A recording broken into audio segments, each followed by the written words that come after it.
আমতা আমতা করতে লাগলো। ইন্সপেক্টর প্রত্যয় আর কথা না বাড়িয়ে নিজের কাজ শুরু করলো। শান্ত হয়ে আরহান ও তাদের কথা শুনলো ইন্সপেক্টর প্রত্যয়। এরপর তারা দিয়ে থানায় থাকা এএসআই আর কনস্টেবলদের নিয়ে নিজেদের কাজে লেগে গেল। প্রথমে তন্নির মোবাইলের ইনফরমেশন বের করতে বলল। মোবাইল বন্ধ থাকায় লোকেশন ট্র্যাক করতে না পারলেও লাস্ট লোকেশন বের করার চেষ্টা করলো। এরপর গাড়ি নিয়ে বেরিয়ে গেল থানা থেকে। নিস্তব্ধ রাতের মধ্য প্রহর, বাসা জুড়ে পিনপতন নীরবতা। এ সময় গভীর ঘুমে আচ্ছন্ন থাকার কথা হলেও কারোর চোখে ঘুম নেই। জলজল করে আলো জ্বলছে বাসা জুড়ে। বাড়ির মেয়েটাই বাড়িতে নেই, ঘুম আসবে কি করে সবার? তন্নিকে এখনো পাওয়া যায়নি, পুলিশ খুঁজছে, কোনো রকম চেষ্টা ত্রুটি রাখছে না। তাদের সাথে আছে আরহান আর অভিক। ইন্সপেক্টর বারবার বললেও তারা ফিরেনি। আরহানের এক কথা, তানহিয়াতকে না নিয়ে ও ফিরবে না। অনেকেও সায় জানায় তাতে। তাই তাহমিদ শেখ ও মোস্তফা চৌধুরীকে বাসায় পাঠিয়ে দিয়েছে ইন্সপেক্টর প্রত্যয়। তাদের আশ্বাস দিয়েছে তাদের মেয়েকে খুঁজে বের করবেই।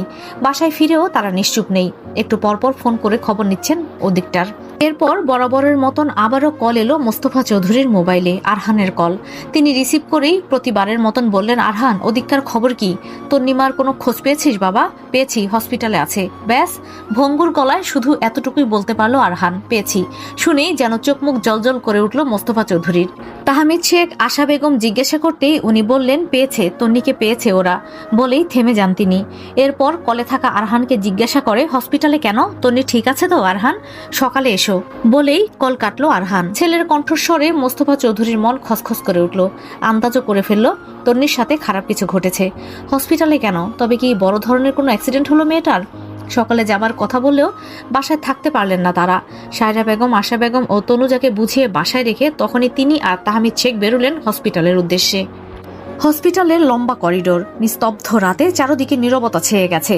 দেয়াল ঘেঁষে তিনটে তিনটে করে জোড়া লাগানো চেয়ার। সেখানে দাঁড়িয়ে আছে এক কনস্টেবল।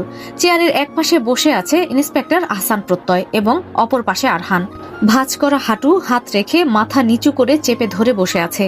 তাহমিদ শেখ ও মোস্তফা চৌধুরী ওকে দেখেই এগিয়ে এলো। ডেকে উঠল আরহান বলে। আরহান মাথা তুলে যায়। ভেঙে আসা শরীরে চোখ তার রক্ত লাল। ছেলের দিকে তাকিয়ে যেন বুক কেঁপে উঠল মোস্তফা চৌধুরীর। তিনি কিছু বলতে চাইলেও যেন মুখ ফুটে কিচ্ছু বের হলো না এই মুহূর্তে। তাহমিদ শেখই হন্তদন্ত হয়ে মেয়ের কথা জানতে চেয়ে বললেন, আরহান, আমার মেয়েটা কোথায় বাবা? কেমন আছে ও? গলা দিয়ে শব্দ বেরোয় না আরহানের। নির্লিপ্ত চাহনিতে শুধু তাকিয়ে রয়। এদিকে ইন্সপেক্টর প্রত্যয় দাঁড়িয়ে গেছে তাদের দেখেই। তাহমিদ শেখের কথায় এগিয়ে আসে। তাকে আশ্বাস দিতে বলে ওঠে, আপনি শান্ত হন, আছে উনি, ট্রিটমেন্ট চলছে। ট্রিটমেন্ট মানে? কি হয়েছে তন্নির? ওকে কোথায় পেলে? দেখুন আঙ্কেল, আপনি প্লিজ শান্ত হন, বসুন এখানে। ধরে তাকে বসিয়ে দেয় ইন্সপেক্টর প্রত্যয়। কিন্তু মেয়ের খবর না জানা পর্যন্ত যেন স্থির হতে পারছেন না তিনি। পাশে থাকা আরহানের কাঁধে হাত রাখলো। আবার ওকে জিজ্ঞাসা করলো, তন্নি কেমন আছে আরহান? কিছু বলছো না কেন তুমি? নিশ্চুপ আরহান। মোস্তফা চৌধুরীও এবার জিজ্ঞাসা করলেন ওকে। তাদের নজরে যেন নজরও মেলাতে পারল না আরহান। এলোমেলো দৃষ্টি নিয়ে আবারও মাথা নিচু করে ফেলল। মোস্তফা চৌধুরী বলে উঠলেন, আরহান, কিছু বলছিস না কেন? কি হয়েছে তন্নির? আঙ্কেল, প্লিজ আপনারা শান্ত হন, ওনার ট্রিটমেন্ট চলছে, ডক্টর বেরোলেই সবটা জানতে পারবেন। কিছুটা শান্ত হলেও অস্থিরতা ফুরায় না তাদের মাঝে। থাকে অপেক্ষায়। কিছুক্ষণ পর ভেতর থেকে বেরিয়ে আসে নার্স, এরপর ডাক্তার। তাদের বেরোতে দেখেই ইন্সপেক্টর প্রত্যয় ডাক্তারের কাছে এসে কথা বলতে থাকে। এরপর বেরিয়ে আসে অনিকও।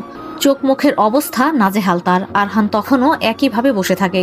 আগে বেরিয়ে আসা মহিলা ডাক্তারটি অনিককে দেখে বলল, তোমাকে বলেছিলাম অনিক ওখানে না থাকতে। অনিকের দৃষ্টি শান্ত। তাহমিদ শেখ ও মোস্তফা চৌধুরী ততক্ষণে এগিয়ে এসেছেন অনিকের কাছে। জিজ্ঞাসা করেই ফেলল, অনিক, বাবা, আমার মেয়েটা তন্নি কেমন আছে? কি হয়েছে ওর? জবাব দিতে পারে না অনিক, নিশ্চুপে তাকিয়ে রয় শুধু।